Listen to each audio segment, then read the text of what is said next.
from the Pyle Media Venture Studios in Noblesville, Indiana. This is the Jacob Pyle Show with tonight's guest, author Francis Altman, and the host of our show, Jacob Pyle.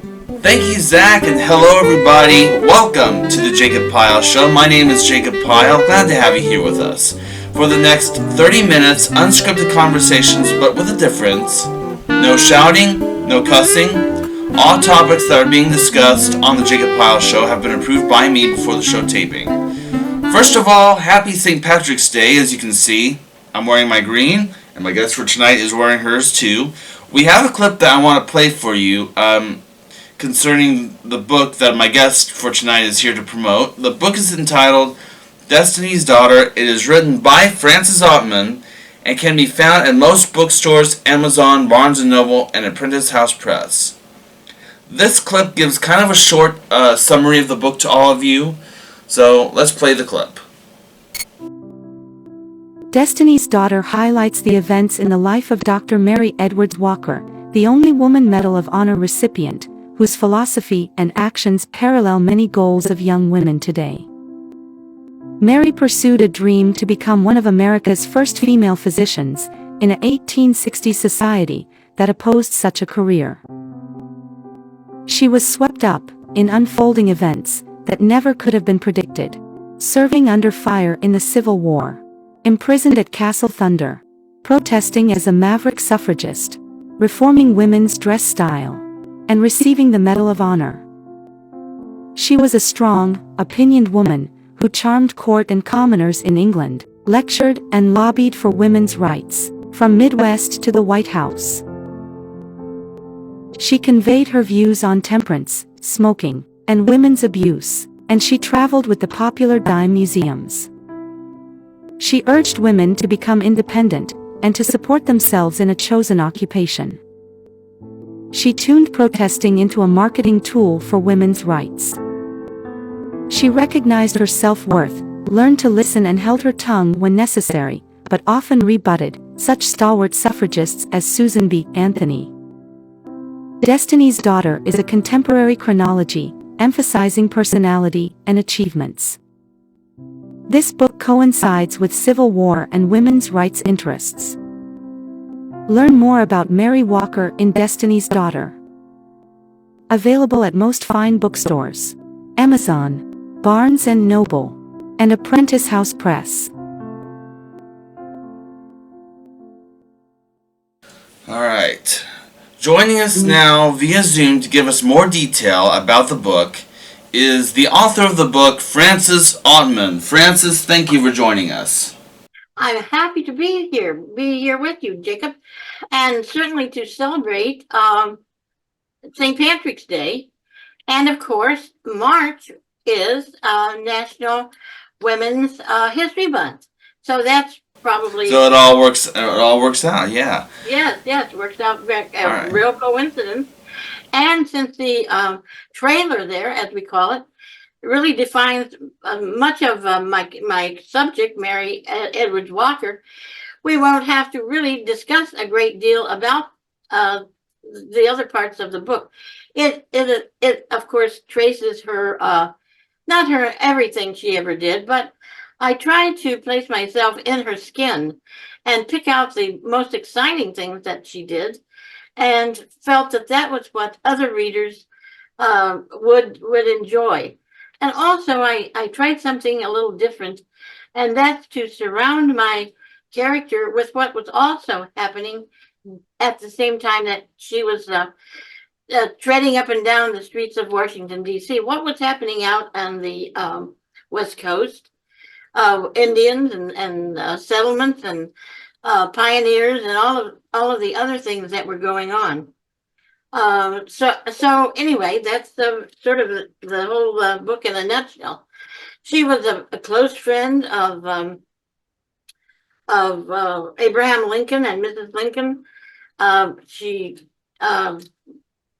was there advocating not only for women's rights, but for other types of crusades that were going on, the local sewer system and anything that she could become involved in. So I really felt that her perseverance was something that sort of guided me through COVID while I was trying to put the book together. So anyway, that's the sort of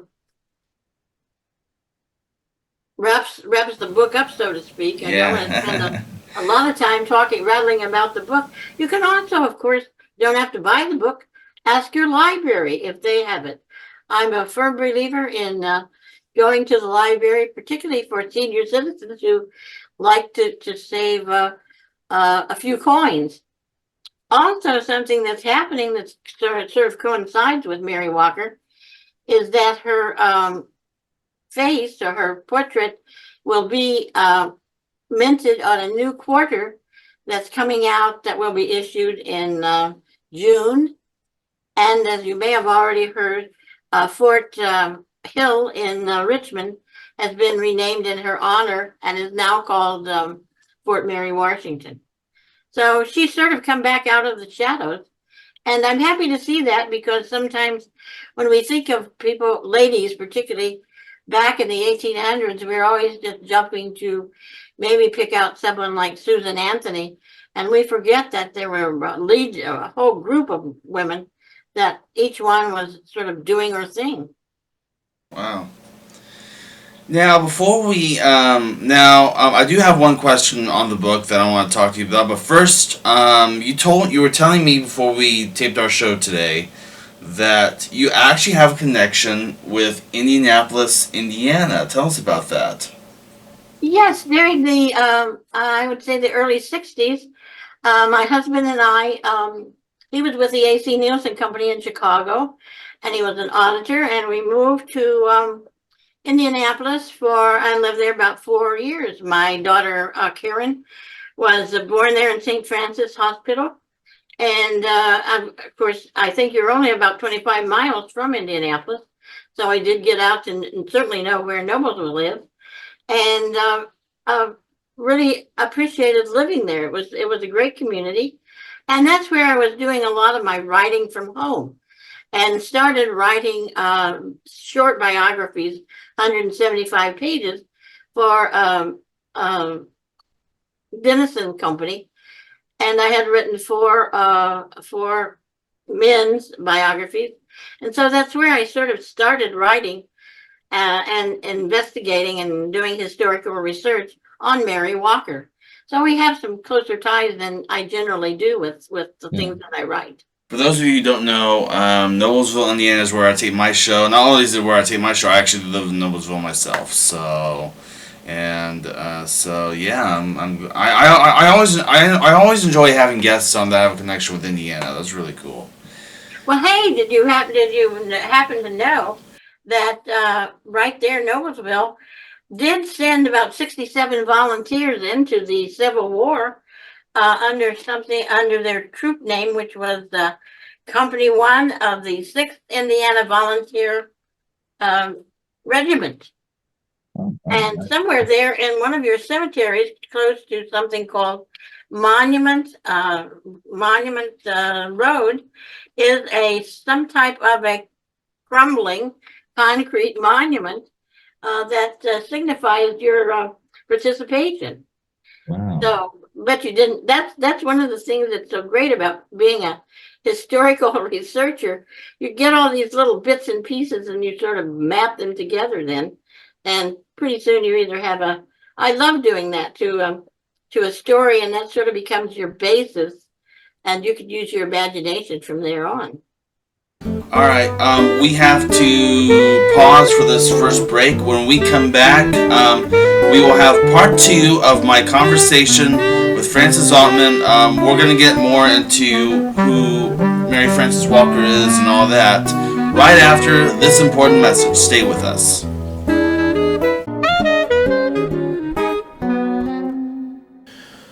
Welcome back. My guest for tonight is Frances Altman, author of the book Destiny's Daughter, which can be found in most bookstores, Amazon, Barnes & Noble, and Apprentice House Press. Now, you pretty much at the beginning of the show kind of gave a summary of the book. But for those, I think you kind of answered this too when you gave the summary. For the viewers who are not familiar, which hopefully most of you have probably, when you took your history classes in school, they probably should have mentioned something about Mary Edwards Walker. Tell us about who Mary Edwards Walker is. Well, of course, she was as a youngster. She was born and grew up on a farm, Bunker Hill Farm, in Oswego, New York, and she began as a child treating people and sitting up with them at night. And her father was sort of a amateur doctor. He prescribed herbs and things like that to people, and she became interested in medicine and dreamed of becoming a doctor.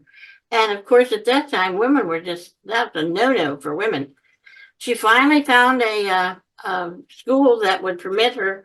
I think she went 32 weeks or something like that and received a medical degree. And then she couldn't find any place to practice. And so she went off to the Civil War, which had it had begun. And they said, no, we're not going to employ anyone.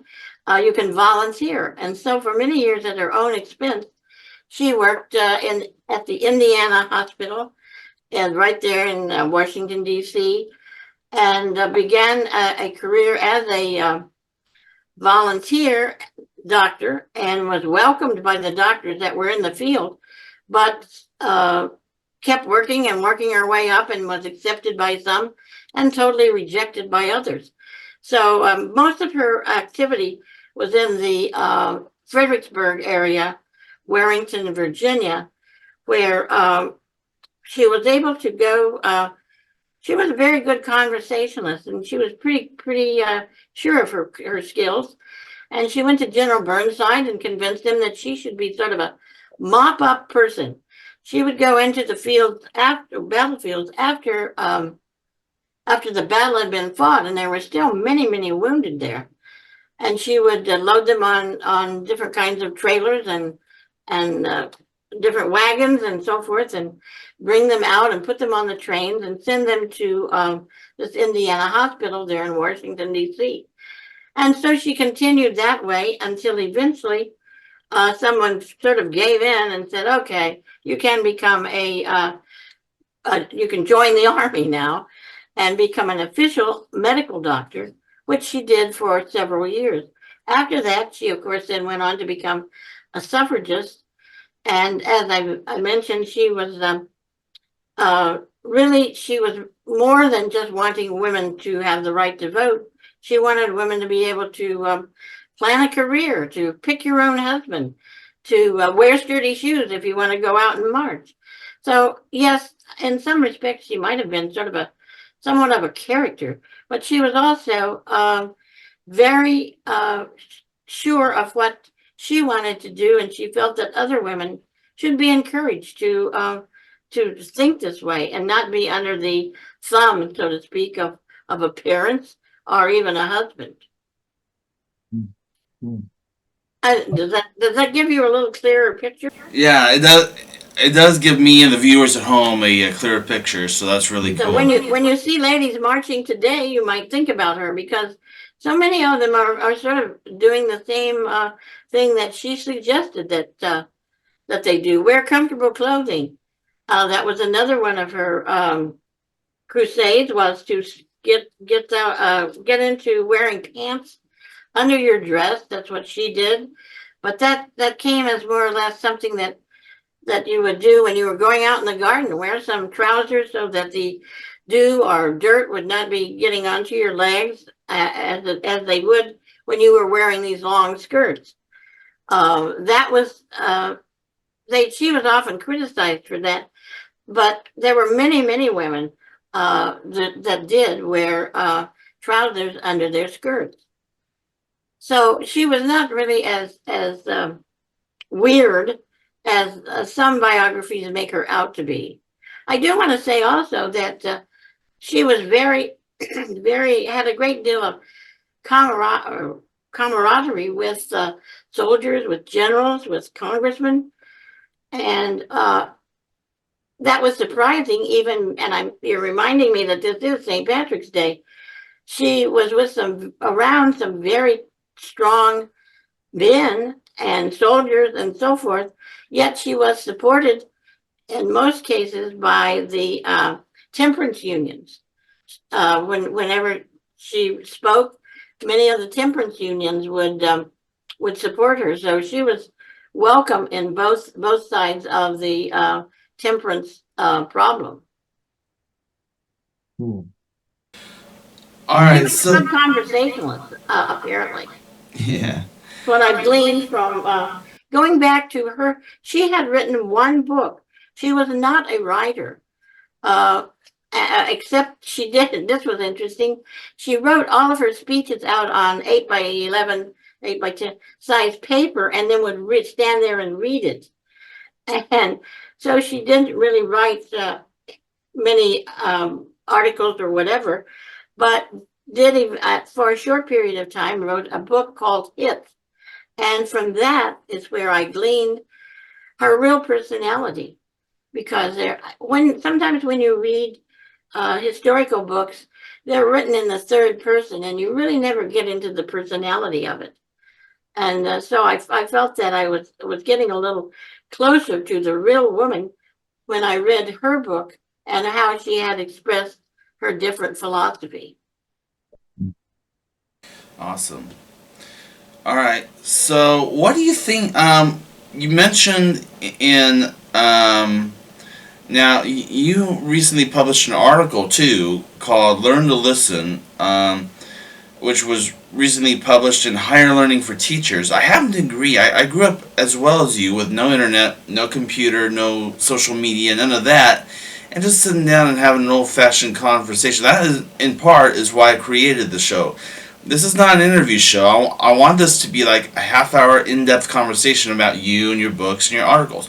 What kind of gave you the idea to write this article?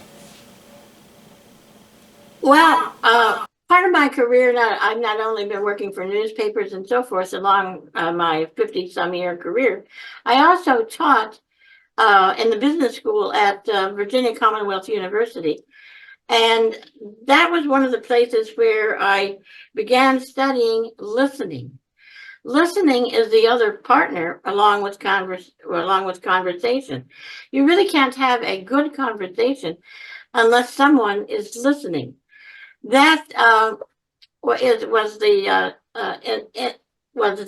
information that I wrote about and Learn to Listen, because you have to teach yourself more or less to learn to shut up, to stop babbling on like I am right now, and listen to what the other person is going to say back to you. And in fact, if you're planning on having a great conversation with someone, you should really think ahead of how they could respond to you. So listening plays a very strong part in talking, because we have come upon a period, possibly permanent period, where we're sort of shortcutting all of our speak. When we speak through email, that's a very short sentence anymore. Sometimes we're doing a Twitter, it's like blah blah. We're not really going into anything lengthy. So that primarily is my secret, I guess, to why or how you can create an interesting conversation. And of course, I need to congratulate you because you're listening. Well, thank you. That's like I say, that's the goal. That's because that's why I created the show. Like I said, just to have because my goal in life is just to have an in-depth conversation with all of you with fewer interruptions. And unfortunately, we have to interrupt this conversation for another break. When we come back, I will have a look at who our guest will be for next week, and we will conclude our conversation with Frances Altman. We'll be right back. Welcome back. My guest for tonight is Frances Altman, author of the book Destiny's Daughter, which can be found in most bookstores, Amazon, Barnes & Noble, and Apprentice House Press. I hope you can join us next week on The Jacob Pyle Show, where my guest will be meteorologist Christina Ernie. So, going back to the topic of conversations, which we started right as the segment was ending here, what do you think of our conversation so far? I think probably that I've been talking too much, and that possibly you might have had a couple of other questions that you would like to inject, and then I would be responding to another topic. I will say this, we had guests on in the past, we had a guy on about like we had two guys about almost a month ago that was on, and we had, and they used that, like I barely had time to ask any questions, and they did all the talking, which is a good thing because you're here to promote something, you're here to promote a book, and I wanted to give, even though I always say this, even though this is the Jacob Pyle show, the real I'm just the host of the show. I'm just the moderator. I listen to the conversations and I'm asking the questions, but really the stars of the show are you, the guests on the show, because you're talking about your book or whatever it is you're promoting. Some people use it as a platform to talk about whatever the topic is that week, and it. I wanted this to be spontaneous because I do have a list of notes here of questions I can ask, but those are mainly if if you run out of things to say or things like that, I can always look at the notes and say, hey, here's another something we could talk about right here. But so far, on your end, you've been doing a good job. Oh, so well, thank you. You're welcome. The some of the things that go into go into writing are the first thing that someone always asks you is how long did it take you to write it? With this book, I kept finding bits and pieces of my story at different parts along through the years. Since I could not in the beginning write it, I just sort of put it in the drawer, went on doing other things. And that's one of the interesting things about it. When I went on a business trip one time to New York, I came to near Drexel University, where they had stored cardboard boxes of things about Mary Walker in their basement. And they said, "Oh, go down there and dig through it." And we made memograph, or we made copies of it, of different pages. I brought them home. But now today, someone can do research, historical research, at most universities or museums, and it's all digital. So you don't have to fool with paper anymore. Another one of the things about Mary Walker is that in June, her home or native state there, Oswego, New York, will be holding a festival, June 3, I think, in her honor. And but much of her memorabilia is scattered around with different museums. The Smithsonian Institute has a purse and her Bible, I believe, and then another place has her cane.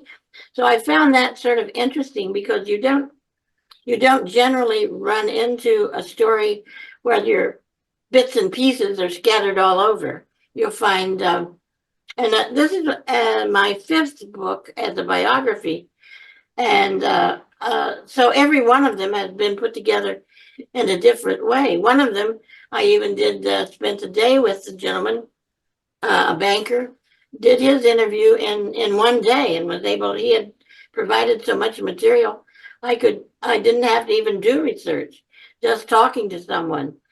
That again is one of the tricks I hope that I have put into the book, is that you begin to feel an empathy for her. She persevered through everything, and I found I was finishing the book up when I was doing during COVID, and she sort of gave me courage to continue on with this day after day during a dreary period. Oh, that's cool. All right. Now, the last part of our conversation tonight, I want to mostly talk about journaling. Why is journaling your experiences so important to you? Well, for me, writing has been both a hobby and a career tool. I was with companies where I did marketing and so forth, and you're writing all the time. But journaling it appeals to even elementary school children and right through your senior citizens. And if you're sitting there writing about something, you're going into a sort of another world, and it's very relaxing. The Veterans Administration promotes it. So does the Department of Health and Aging, because so many people say, "Well, I'd like to write a little something about my great great uncle or something that I remember," and we're not talking about them being ambitious and wanting to write a book. They merely want to just write more or less a letter, and so all the experts contend, and who am I? But anyway, I find it very therapeutic, and many senior citizens also find it therapeutic. And as for younger children, it begins to help them uh, imagine and structure compositions, which I think as you begin writing, you get better as you continue reading and also writing. So for every age group, it's as I say, therapeutic, or I feel it is. Yeah. Now, what would I mean? This should be obvious to most younger people, but what would be your advice to anybody that would like maybe start their own journal? Well, most people just have pen in hand. Most people usually get some type of a notebook and do it by hand. I think that, but if you have a computer, old typewriter, whatever, however is best for you to write it down. Myself, they have what they call prompt books, and and that's where they're mostly books of questions, and you can sort of start writing the prompt, and then it leads into, as you're writing, you're thinking about whatever the real topic is. But for my advice to people, I just say take a piece of paper and start off by saying, "Dear John, dear Uncle so and so, I'd like to tell you today about my day in school." That primarily is what the younger elementary school children do. Start writing about, "This was my day in school." They may, as time goes on, continue to write about their surroundings, their family, and get more extensive. But most of the time, if you just begin very simply, don't try to make a job out of it. Just just something that you feel comfortable with. And usually, as time, if you do that a few times, it'll get easier. And one thing that older people can do is you can write a little story on a sheet of paper, tuck it into a card, and it makes a nice gift for giving some of your younger members of the family. Yeah, journaling. I would say, unlike social media, journaling is like your own thoughts in private. And only Well, you can correct. see Yeah. them. It's really the difference there between journaling and writing a memoir is, a very narrow um, thread, so to speak. Okay. Well, as I always say, this conversation could go on forever if we wanted it to, but we do have to end our conversation here as we have ran out of time. Frances Altman, thank you for dropping by, and good luck with your book. Her book, by the way, is entitled Destiny's Daughter, which can be found at most bookstores, Amazon, Barnes & Noble, and Apprentice House Press. Before we leave, the only thing I want to say is if you are celebrating St. Patrick's Day and you're out drinking tonight, call a cab, call an Uber, find a designated driver. Don't drink and drive, because I want to hopefully see you back here next week when I will have another guest to talk to. Till then, for Frances Altman, Zach Brown, and all of us on the Jacob Pyle Show, I'm Jacob Pyle. Thank you for watching, and good night, everybody. Good night. If you want to be a guest on The Jacob Pyle Show, or if you'd like a DVD copy of tonight's program, send Jacob an email. His email address is jtpyle1@aol.com. Or if you're ordering a DVD copy of tonight's program, send $10 check or money order to The Jacob Pyle Show, care of Pyle Media Ventures. Post Office Box 154, Noblesville, Indiana 46061. Please include the air date seen on your screen when ordering. Residents outside of Indiana add $5 shipping and handling.